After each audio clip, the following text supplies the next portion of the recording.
इस वीडियो में मैं बताने वाला हूं आपके बोर्ड एग्ज़ाम के लिए बहुत ही ज़्यादा मोस्ट इम्पोर्टेंट क्वेश्चन जो कि ओम का नियम है। ओम का नियम आपको पता होगा कि एग्ज़ाम में ये कितना ज़्यादा फेमस क्वेश्चन है और कितना ज़्यादा पूछा जाता है। तो इसलिए हम लोग इस क्वेश्चन को अच्छे से सीखेंगे ताकि बोर्ड एग्ज़ाम में जब भी ये क्वेश्चन दिखे तो इसको छोड़ के नहीं आए और सॉल्व हो ही जाए, और इसको करके आप मिल सकता है आपको नंबर 3, 4 नंबर में पूछा जाता है। इससे बेस्ड पूरे न्यूमेरिकल जो रहते हैं इसके, तो इस न्यूमेरिकल्स भी इसके बेस पर पूछा जाता है। इसके काफ़ी सारा कॉन्सेप्ट से क्वेश्चन बन जाता है। तो चलिए शुरू करते हैं और देखते हैं कि कैसे इसको हम लोग समझते हैं और कैसे लिख पाएंगे एग्ज़ाम में। तो सबसे पहले ओम का नियम के क्वेश्चन कैसे कैसे आते हैं देखिए। सबसे पहले क्वेश्चन आता है कि प्रयोगशाला में ओम के नियम का सत्यापन निम्नलिखित शीर्षकों के अंतर्गत कीजिए। ठीक है, किस किस के अंतर्गत? तो पहले तो नियम लिखिए, फिर दूसरी बात बोलेगा कि विद्युत परिपथ का आरेख चित्र बनाइए, तीसरी बात लिखेगा कि प्रेक्षण तालिका यानी जो टेबल बनाइए, फिर सावधानियां भी लिखें। ये क्वेश्चन आया हुआ है 2008 में, 2009 में, 2011 में। तो रिपीटेड क्वेश्चन रहता ही है, ये एग्ज़ाम में देखे ही जाते हैं। इस तरीके से भी अथवा में दे करके इस तरीके से भी क्वेश्चन पूछ सकता है कि ओम के नियम की व्याख्या निम्न शीर्षकों के अंतर्गत कीजिए। जैसे कि सिद्धांत लिखिए, उपकरण का नामांकित रेखा चित्र बनाइए और प्रमुख सावधानियां भी लिखें। तो इस तरह से क्वेश्चन आता है। या अभी इसमें दिया नहीं है, इसमें क्वेश्चन ऐसे भी आ सकता है कि V बराबर IR, तो ओम के नियम से V बराबर IR का निगमन कीजिए या ओम के नियम पर प्रकाश डालें।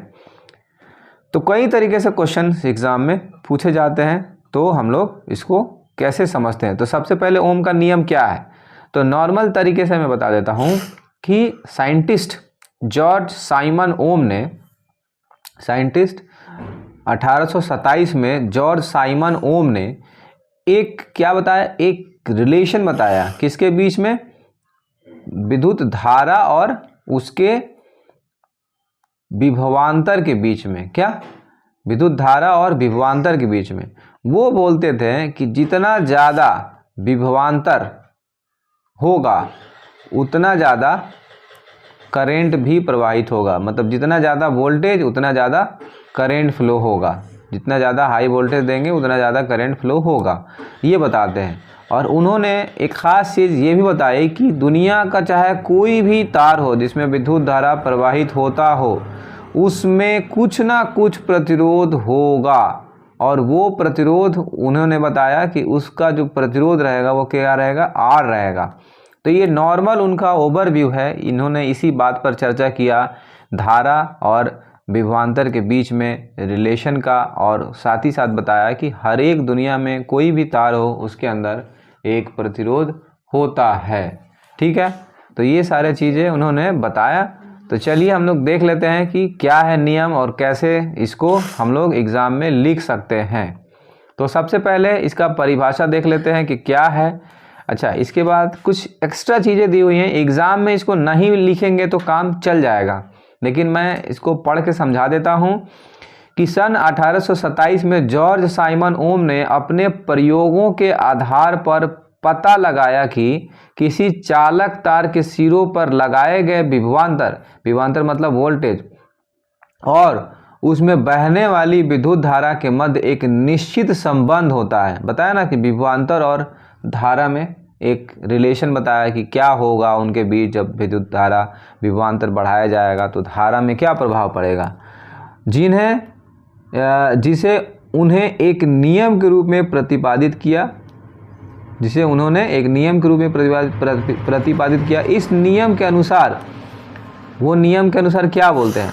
तो आप एग्ज़ाम में सीधा लिख सकते हैं कि इस नियम के अनुसार, यानी ओम के नियम के अनुसार, यहाँ से डायरेक्ट मतलब ये टॉपिक लिखेंगे, ओम के नियम का सत्यापन लिख देंगे और फिर नीचे लिख देंगे ओम के नियम के अनुसार किसी चालक की भौतिक अवस्था क्या होती है? जैसे लंबाई हो गया, ताप हो गया, ये सब भौतिक अवस्था होती है जिसको मापा तौला जाता है।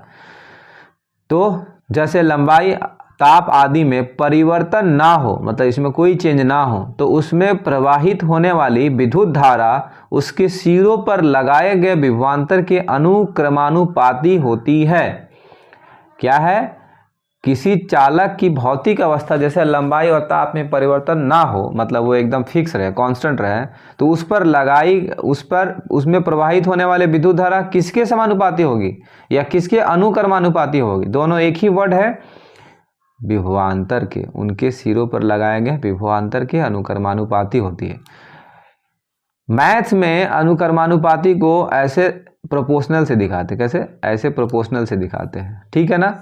तो अनुक्रमानुपाती का चिन्ह ये है, तो वही है। आप लोगों को क्या करना है, अब थोड़ा स्टेटमेंट लिख लेना है इसमें कि यदि किसी चालक के सिरों पर लगाया गया विभवांतर मतलब वोल्टेज घर में देखे होंगे ना, एक स्टेबलाइजर होता होगा, तो उसके एसी के ऊपर रखा रहता है, उसमें एक ऐसा वो भी बनाया हुआ रहता होगा और वोल्टेज दिखाता है कि 250 वोल्ट, ये तो वोल्टेज वही V है, वही वोल्टेज है। यदि किसी चालक के सिरों पर लगाया गया विभवांतर V है और बहने वाली धारा I है, तो इस नियम के अनुसार समानुपाती को कैसे लिखते हैं? बोला था ना अभी स्टेटमेंट में, क्या बोला था कि विभवांतर, लगाया गया विभवांतर धारा के, बहने वाली विद्युत धारा लगाए गए विभवांतर के समानुपाती होती है। तो उसी को इस तरह से हम लोग लिख सकते हैं। कैसे लिख सकते हैं? तो लगाया गया जो विद्युत परिपथ में जो विद्युत धारा बहती है वो विभवांतर की क्या होती है? समान अनुपात में होती है या फिर अनुक्रमानुपाती होती है।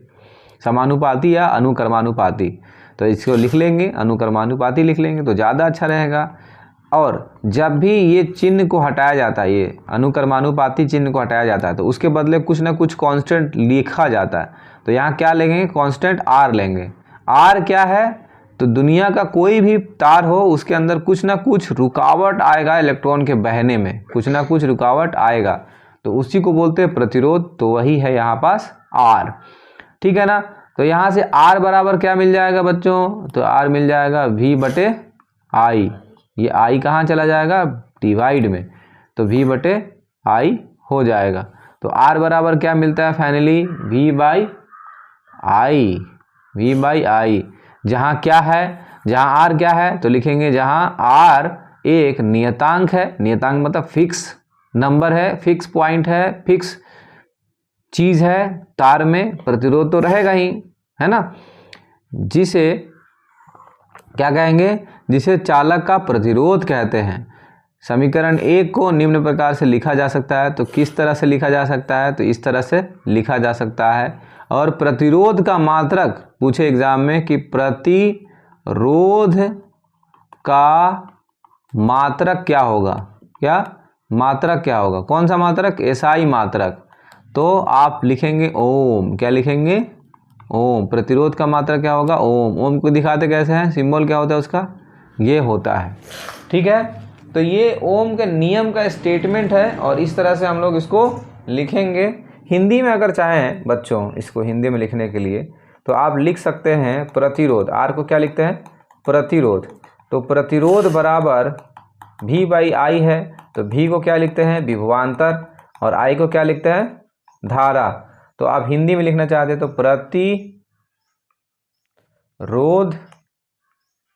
बराबर विभवांतर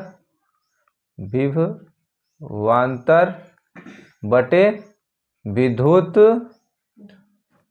धारा लिख सकते हैं, प्रतिरोध बराबर, ठीक है ना, इस तरह से। अब दूसरा क्वेश्चन है कि विद्युत परिपथ का आरेख चित्र बनाइए। तो ये एग्जाम में स्पेशली आ सकता है कि विद्युत का आरेख चित्र बनाइए। तो चलिए आरेख चित्र बनाते हैं, अच्छे से समझते हैं आरेख चित्र बनता कैसे है, ठीक है। तो आरेख चित्र बनाने के लिए मैं इसको क्लियर कर देता हूं। तो चलिए बच्चों आरेख चित्र बनाते हैं, डायग्राम बनाते हैं। इसको डायग्राम कैसे बनाना देखिए। इसके लिए हम लोग ले लेते हैं वाइट पेंसिल और मार्कर। तो इसके लिए हम लोगों को क्या करना पड़ेगा? सबसे पहले हम लोगों को एक जो है डायग्राम बनाने के लिए सबसे पहले हम लोगों को जोड़ना पड़ेगा इसमें प्रतिरोध, जैसे कि आप इसको इस तरह से प्रतिरोध को यहाँ पास जोड़ सकते हैं इस टाइप से, ठीक है। फिर इसमें आप बैटरी जोड़ दीजिए। तो प्रतिरोध को क्या करते हैं अपन लोग, क्या करते हैं, ऊपर जोड़ देते हैं, क्या ऊपर जोड़ देते हैं, यहाँ पास प्रतिरोध को ऊपर जोड़ देते हैं, ये ज़्यादा अच्छा रहेगा, ये ज़्यादा अच्छा रहेगा। फिर यहाँ पास लगा देते हैं एक बैटरी, यहाँ पास एक लगा देते हैं बैटरी। बैटरी में ढेर सारे सेल रहते हैं, यहाँ पास बैटरी लगा देते हैं। फिर यहाँ पास लगा देते हैं एक कुंजी। फिर यहाँ पास कुंजी लगाने के बाद यहीं पास लगा देते हैं एक आमीटर, ठीक है। क्या लगा देते हैं, आमीटर। तो माइनस है टर्मिनल, तो इधर भी माइनस और इधर, ठीक है। अब इसके बाद ये क्या है, लोड है कोई, ये क्या है, एक लोड है, कोई प्रतिरोध है। अच्छा, इसको मापना होगा तो वोल्ट मीटर को इसके समांतर क्रम में जोड़ देंगे, वोल्ट मीटर को इसके समांतर क्रम में जोड़ देंगे। एग्ज़ाम में क्वेश्चन आ जाता है कि किसी भी तार का विभवांतर जानने के लिए वोल्ट मीटर को कैसे जोड़ा जाता है। तो एग्ज़ाम में ऐसा क्वेश्चन आ जाए तो याद रखेंगे समांतर क्रम में जोड़ा जाता है। किसमें, समांतर क्रम में जोड़ा जाता है। पूछेगा कि आमीटर को, इसको आमीटर को क्या मापता है, आमीटर विद्युत धारा मापता है आमीटर। तो आमीटर जो है विद्युत धारा मापता है, तो उसको कैसे जोड़ा जाता है। तो इसके लिए याद रखेंगे श्रेणी क्रम में, श्रेणी क्रम में इसको जोड़ा जाता है। अब इसको हम लोग क्या किए, इसको हम लोग ऐसे जोड़ दिए। फिर इसके बाद क्या लगा लेंगे, एक ये तो लोड है, ये क्या है, कोई लोड है, बल्ब वगैरह कुछ भी है। और एक इसके अंदर चाहे तो लगा सकते हैं परिवर्तनशील प्रतिरोध, है ना, जिसको RH बोलते हैं। फिर इसके बाद इसको कंप्लीटली जोड़ देंगे और ये हमारा कंप्लीट हो जाएगा नामांकित चित्र, यानी विद्युत परिपथ का आरेख चित्र। तो ये क्वेश्चन एग्ज़ाम में स्पेशली आ सकता है ना, 2-3 मार्क्स का केवल ये चित्र बनाने के लिए। तो ये बस चित्र याद रहेगा बच्चों। तो ओम के नियम का विद्युत परिपथ चित्र या रेखा चित्र लिख देंगे। अंत में यहाँ पास सब सिंबल दे दें। ये क्या है, बैटरी है, ये क्या है, अमीटर है, ये क्या है, वोल्ट मीटर है, ये क्या है, प्रतिरोध है। तो सब लिख देंगे। जहाँ क्या है, जहाँ जो है बी क्या है तो लिखेंगे बी। यहाँ बी जो है क्या है, बैटरी है, ठीक है। के क्या है, कुंजी है, क्या है, कुंजी। कुंजी प्लग को बोलते हैं, स्विच को बोलते हैं, जैसे टिप टाप करते हैं ना घर में, बंद और खोलने के लिए। ये क्या है, धारा नियंत्रक, धारा नियंत्रक। RH क्या है, धारा नियंत्रक है, मतलब कंट्रोल करता है, उसके अंदर प्रतिरोधी रहता है। और A क्या है, आमीटर है, आमीटर है। V क्या है, वोल्ट मीटर है,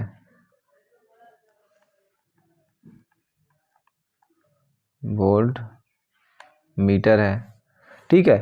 इस तरह से अब हम लोगों को क्या करना है, मतलब कि प्रेक्षण तालिका बनाना है। तो प्रेक्षण तालिका बनाने के लिए हम लोग क्या कर सकते हैं, चलिए प्रेक्षण तालिका बना लेते हैं। प्रेक्षण तालिका बनाने के लिए कुछ करना नहीं है। प्रेक्षण तालिका में एक बॉक्स बना लेना है, कॉलम बना लेना है मतलब। तो इसको हम लोग थोड़ा ढंग से बनाते हैं। इसको आप स्क्रीनशॉट ले लीजिए, मैं मिटा रहा हूँ इसको। प्रेक्षण तालिका बनाने के लिए हम लोग एक बॉक्स बना लेते हैं। कैसे करेंगे, बॉक्स को कैसे बनाएंगे, देखिए यहाँ पास एक सीधा लाइन ड्रॉ करेंगे, मतलब कॉलम बनाना है।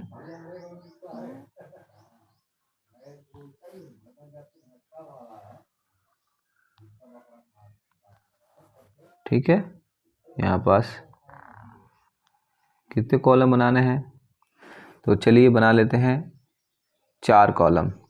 एक में आमीटर का पाठ्यांक रहेगा, मतलब आमीटर कितना विद्युत धारा माप रहा है।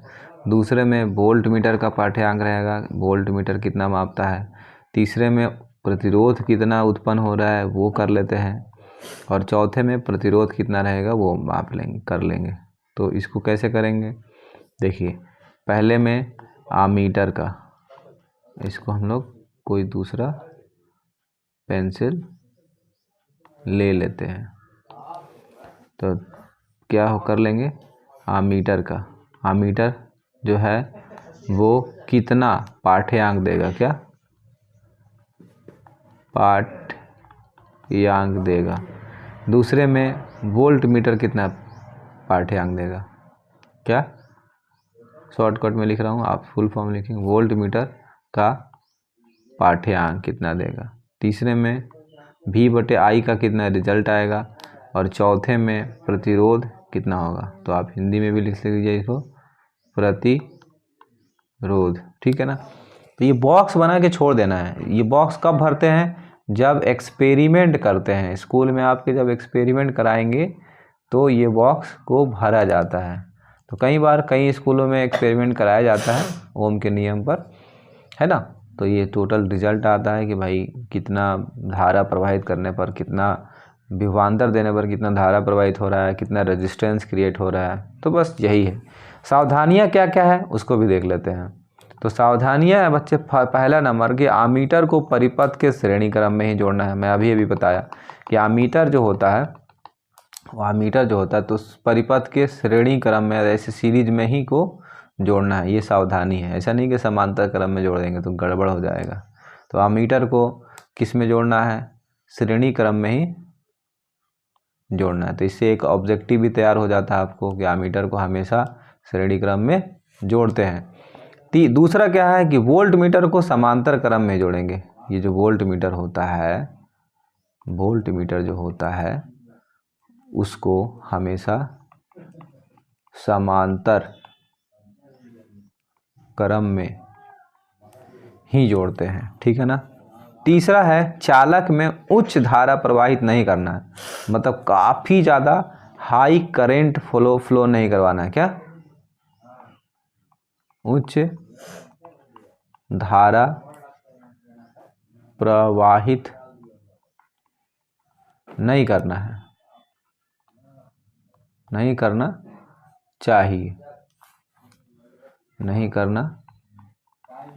चाहिए।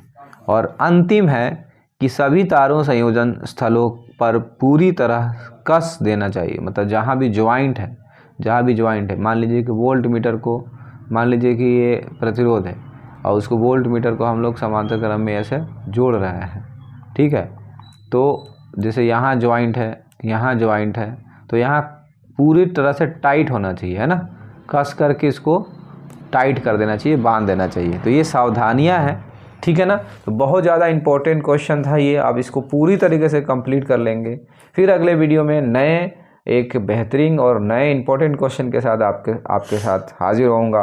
तब तक के लिए रिवीजन करते रहिए और लाइक ज़रूर कर देंगे बच्चों।